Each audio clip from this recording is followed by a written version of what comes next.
Kajian Kitab.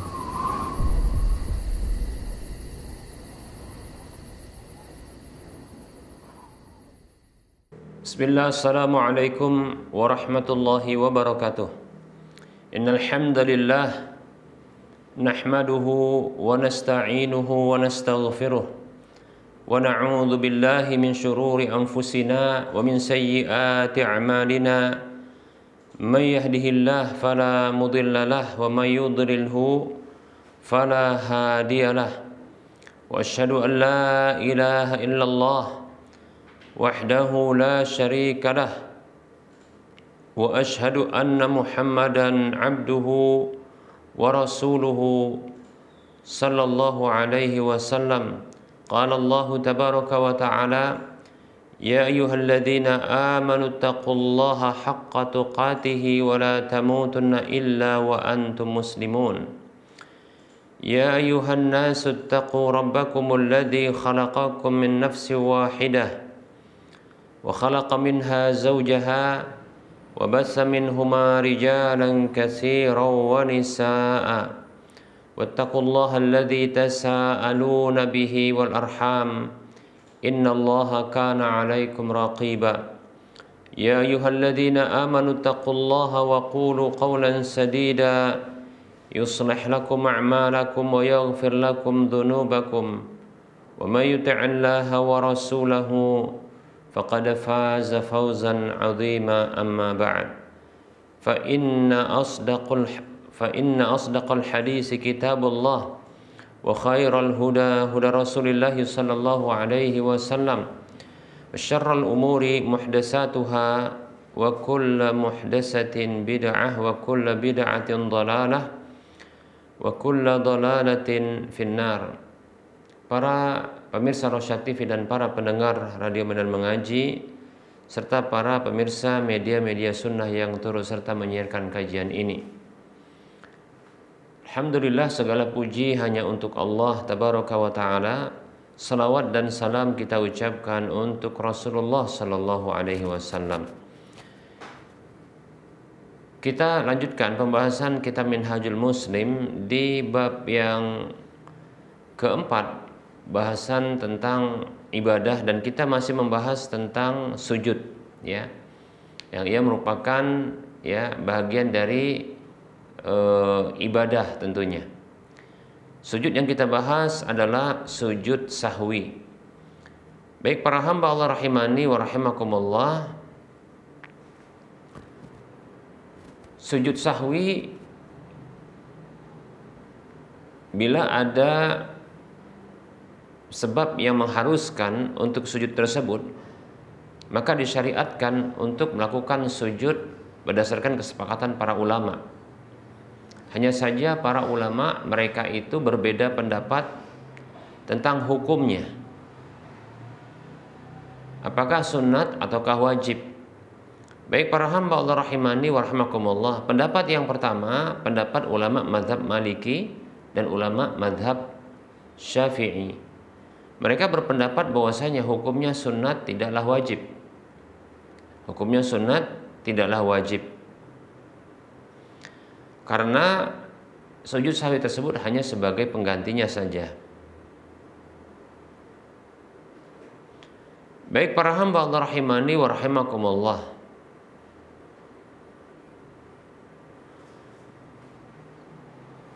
mereka para ulama yang berpendapat dengan pendapat yang pertama ini, yaitu sujud sahwi itu sunat hukumnya, mendasarkan pendapat mereka dengan hadis Nabi Shallallahu Alaihi Wasallam yang beliau bersabda, "Kanatir rak'atu nafilatan wasajadatani." Adalah rakaat tersebut adalah sunat, demikian pula dua sujud tersebut. Hadis riwayat An-Nasa'i.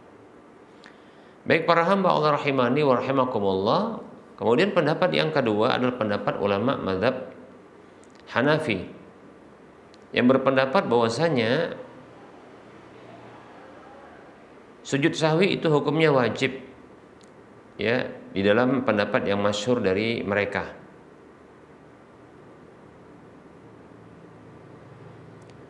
Di dalam kitab Ghararul Ahkam dan syarahnya Durarul Hikam disebutkan yajibu sujudus sahwi wa qila sunnatun was sahihu al awwalu. Wajib sujud sahwi, ada berpendapat sunnat, yang benar adalah yang pertama. Qauluhu was sahihu al awwalu ay annahu yajibu kadza fil hidayati. Wa qala al kamalu qauluhu huwas sahihu ihtirazun min qaulil qaduri atau quduri wa nassa Muhammadun ala wujubihi kama fit tabyini. Pernyataan beliau sang muallif yang sahih adalah yang pertama, yaitu bahwasanya wajib sujud sahwi itu, ya, sebagaimana dalam kitab Al-Hidayah. Al-Kamal mengatakan perkataan beliau yang benar itu maksudnya adalah sebagai bentuk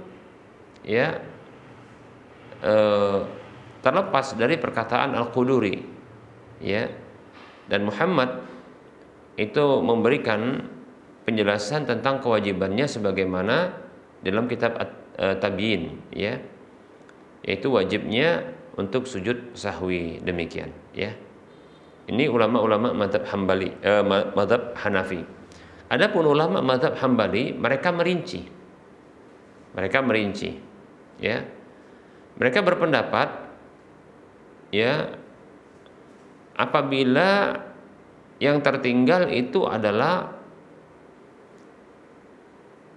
apa saja yang bisa membatalkan sholat apabila dilakukan dengan sengaja untuk menambah atau mengurangi, seperti meninggalkan takbir, ya, dan tidak mendengar atau semisalnya, ya, maka ini diwajibkan untuk sujud sahwi ketika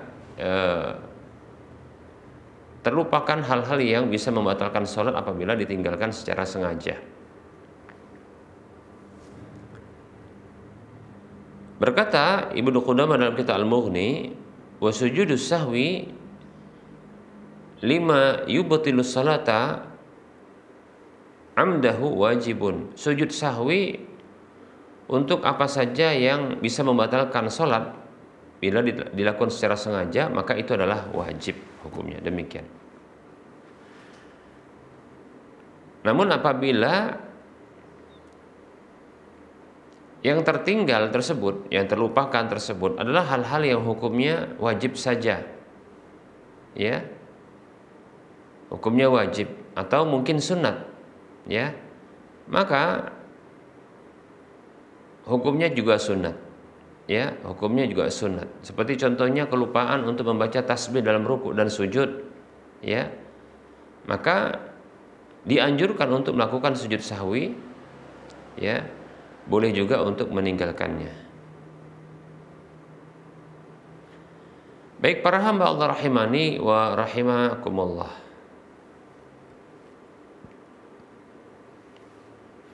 Jadi kita simpulkan ada perbedaan pendapat, ya, ada 3 pendapat, ya. Jadi pendapat yang pertama mengatakan wajib, itu pendapat ulama mazhab Hanafi, ya. Itu satu pendapat dari ulama mazhab Maliki, dan pendapat yang dijadikan pegangan di dalam mazhab Hambali, dan ini yang dipilih oleh Syekhul Islam Ibnu Taimiyah rahimahullahu taala. Baik, ya. Pendapat yang kedua mengatakan sunat. Ini masyhur dari pendapat ulama mazhab Maliki dan Syafi'i, dan satu riwayat dari ulama mazhab Hambali, demikian. Hukumnya sunat, itu sujud sahwi. Adapun pendapat yang wallahu taala alam yang kuat adalah pendapat mazhab Hambali yang mereka memberikan rincian, ya, rincian. Bisa jadi berhukum wajib sujud sahwi, yaitu untuk apa saja yang wajib untuk dikerjakan yang bisa membatalkan sholat kalau terlupakan, dilakukan dengan sengaja. Kita ulangi, ya, wajib untuk melakukan sujud sahwi, ya, untuk apa saja yang bila dikerjakan, bila tertinggal, ya, dengan sengaja, itu bisa membatalkan sholat. Demikian ya. Seperti takbiratul seperti contohnya kita katakan adalah berhukum sunat atau berhukum wajib, maka hukumnya adalah sunat pula untuk melakukan sujud sahwi. Ya, ini pendapat ulama mazhab Hanafi, ya Maliki. Demikian para hamba Allah rahimani wa rahimakumullah.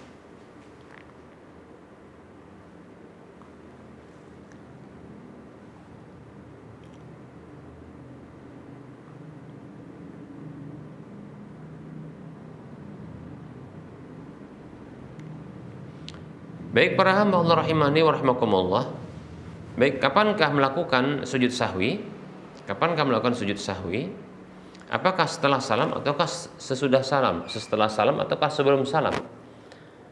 Baik para hamba Allah rahimani wa rahimakumullah. Para ulama mereka berbeda pendapat ya tentang sujud sahwi itu apakah dilakukan setelah salam ataukah sebelum salam. Karena ya adanya perbedaan pendapat, adanya hadis-hadis yang datang dalam masalah ini, ya.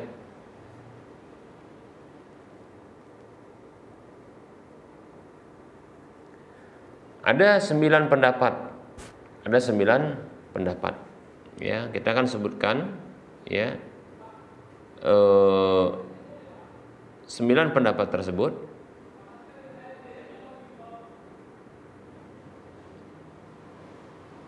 Yang pertama, ya, sujud sahwi itu semuanya dilakukan sebelum salam.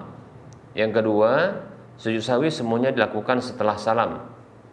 Yang ketiga, sujud untuk tambahan, sujud ya sahwi itu ya dilakukan setelah salam karena ada tambahan. Apabila ada pengurangan maka sebelum salam. Demikian sujud sahwinya.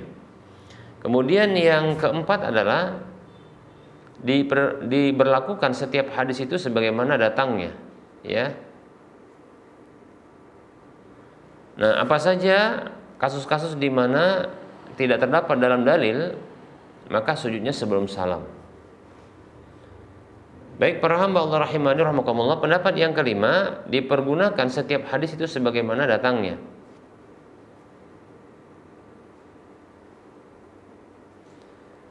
Kemudian apa saja ya yang tidak datang dalil untuk menjelaskannya, maka sujud sahwinya setelah salam. Demikian. Baik itu karena adanya tambahan maupun ada pengurangan. Kemudian yang keenam adalah dipergunakan setiap hadis itu sebagaimana datangnya, hanya saja diberikan ya pilihan di dalam apa saja yang tidak ada datang dalilnya untuk dilakukan atau tidak dilakukan. Kemudian yang ketujuh ya dibangun di atas yang paling sedikit ya, maka sujud sahwinya adalah sebelum salam. Demikian. Kemudian sujud sahwi dilakukan setelah salam apabila ya dia memilih lalu mendapatkan keyakinan terhadap apa yang tadi terlupakan kemudian dipilihnya berdasarkan keyakinan yang muncul belakangan. Demikian. Kemudian yang kedelapan adalah orang yang disyariatkan untuk sujud sahwi tersebut itu sujud sahwinya sebelum salam atau setelah salam, ya. Nah, ini bebas memilih ya, boleh sebelum, boleh setelah, demikian. Baik, pendapat yang ke-9 bahwasanya sujud sahwi itu dilakukan setelah salam, ya, kecuali di 2 tempat. Di 2 tempat itu maka dilakukan dia pemilihan, ya. Kecuali di 2 tempat, ya, maka di situ dikasih pilihan, demikian.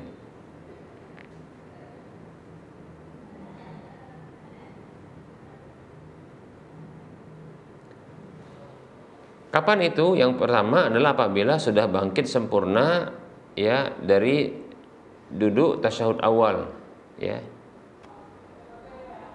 Yang kedua, tidak diketahui kapan atau berapa jumlah rakaat sholatnya, 1 ataukah 2 ataukah 3 ataukah 4. Maka dibangunlah ya keyakinannya di atas yang paling sedikit. Nanti kemudian dia memilih ya sesuai dengan pilihannya untuk sujud tersebut. Demikian. Baik para hamba Allah rahimani wa rahimakumullah.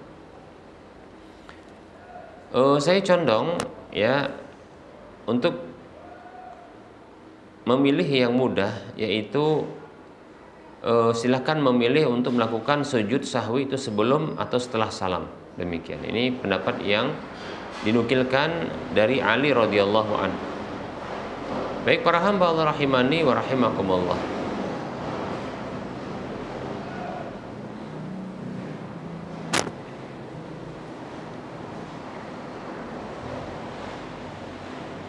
Nah, bagaimana apabila ternyata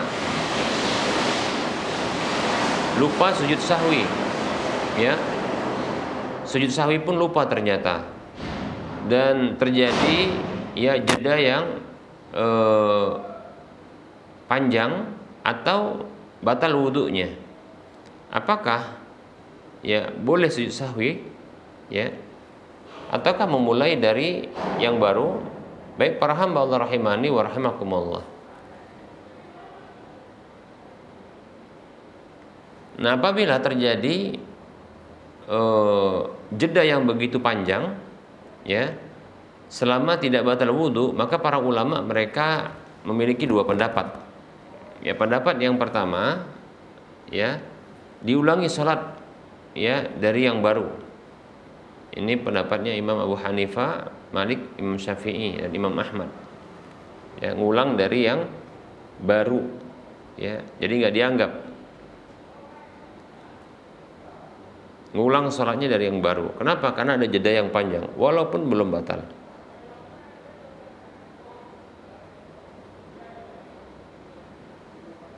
Baik ya. Kemudian pendapat yang kedua adalah dibangun ya atas sholatnya itu dan dia sujud untuk sujud sahwi selama tidak batal wudu. Jadi kalau panjang pun waktunya asalkan belum batal wudunya, maka ini dibolehkan. Ini pendapat Imam Malik ya dan pendapat qaul qadim dari Imam Asy-Syafi'i. Dan ini pendapat yang dipilih oleh Ibnu Taimiyah rahimahullahu taala.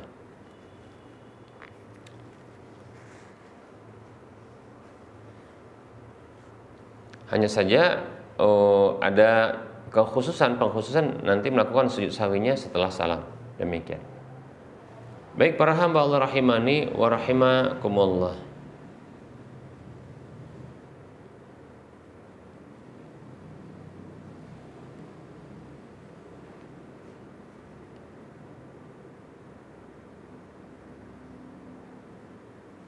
Baik para hamba Allah rahimani wa rahimakumullah.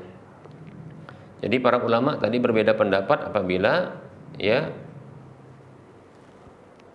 lupa melakukan sujud sahwi ya kemudian belum batal namun jedanya panjang. Ya, pendapat pertama ya mengatakan mengulangi salatnya. Yang kedua ya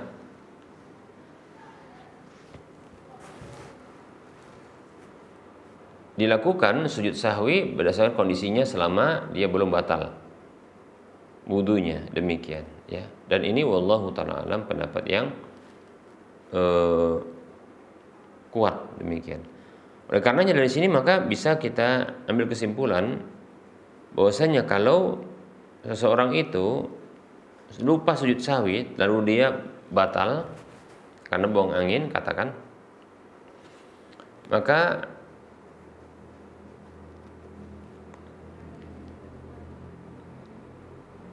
ini mengulang sholatnya ya dari awal ya, mengulang sholatnya dari awal.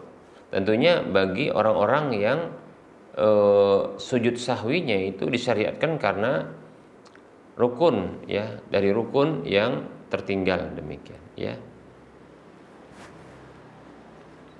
Adapun hal-hal yang sunat maka tidak perlu mengulangi sholatnya ya, wallahu ta'ala alam.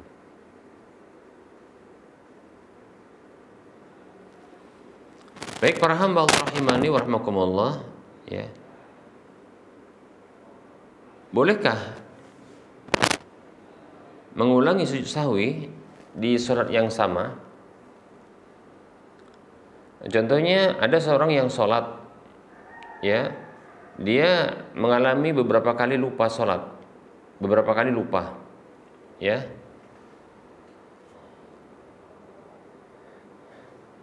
Contohnya, ya, dia lupa,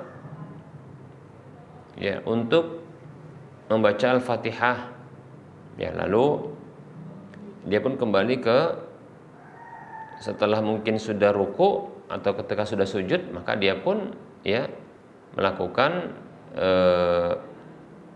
kembali kepada kondisi membaca Al-Fatihah tersebut, ya, kembali kepada posisi membaca Al-Fatihah tersebut. Kemudian berikutnya, ya, terlupakan juga dia melakukan, ya,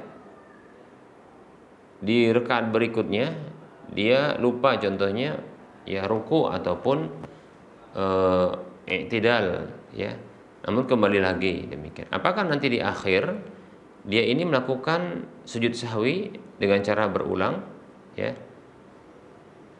Maka wallahu taala alam, ya, tidak dilakukan sujud sahwi secara berulang, ya, kecuali hanya 2 kali sujud saja. Ini menurut jumhur ulama. Alasannya dikarenakan tidaklah dinukilkan dari Nabi sallallahu alaihi wasallam, ya, juga tidak dari salah seorang sahabat bahwasanya mereka mengulang-ulang sujud sahwi.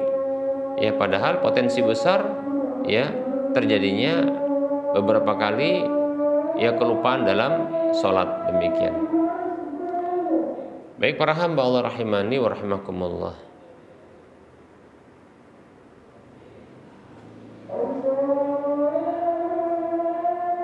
Baik para hamba Allah rahimani wa rahimakumullah, untuk berikutnya insyaallah taala akan kita lanjutkan pembahasan, ya, masih tentang sujud sahwi, yaitu terkait dengan sujud sahwi dalam salat sunat, kemudian hukum sujud sahwi dalam salat berjamaah demikian, dan seterusnya, ya, sampai selesai pembahasan sujud sahwi insyaallah taala. Karena sudah masuk waktu salat duhur untuk wilayah Medan dan sekitarnya, kita cukupkan untuk penyampaian materi dan kita tidak buka sesi soal jawab karena sudah masuk waktu salat. Tentunya dalam penyampaian ini banyak kekurangan dan kesalahan, kepada Allah saya mohon ampun, dan kepada para pemirsa dan para pendengar sekalian saya mohon maaf. Sebelum kita mengakhiri perjumpaan ini, seperti biasa kita memberikan motivasi kepada saudara seiman, saudara seislam, mari kita berdonasi untuk membangun Masjid Al-Muwahhidin. Ya, siapapun di antara kita yang menginginkan untuk dapat sebuah rumah di surga, siapapun di antara kita yang ingin mendapatkan minimal pahalanya 700 kali lipatnya, dan siapapun di antara kita yang ingin, ya, ia mendapatkan pahala yang terus mengalir tatkala infaknya itu dimanfaatkan, ya, maka mari yuk kita berdonasi membangun Masjid Al-Muwahhidin yang nantinya insyaallah taala Masjid Al-Muwahhidin ini dijadikan sebagai pusat kajian Islam ilmiah, ya, untuk wilayah Medan dan sekitarnya, ya, pusat kajian Islam insyaallah taala, ya. Dan insyaallah juga kita akan laksanakan, ya, kegiatan-kegiatan sholat 5 waktu dan seterusnya di masjid ini, ya, insyaallah taala. Demikian pula, ya, daurah-daurah dan, ya, kegiatan-kegiatan sosial kemasyarakatan insyaallah taala. Baik, silakan transfer ke nomor rekening Bank Syariah Indonesia di nomor 71274855555 atas nama Yayasan Lajnah Dakwah Medan Kode Bank 451. Semoga Anda termotivasi dan semoga bermanfaat. Mohon maaf atas segala kekurangan, kita ketemu lagi di lain kesempatan. Wassalamualaikum warahmatullahi wabarakatuh. Subhanakallahumma wa bihamdika asyhadu an la ilaha illa anta astaghfiruka wa atubu ilaika walhamdulillahirabbil alamin. Assalamualaikum warahmatullahi wabarakatuh.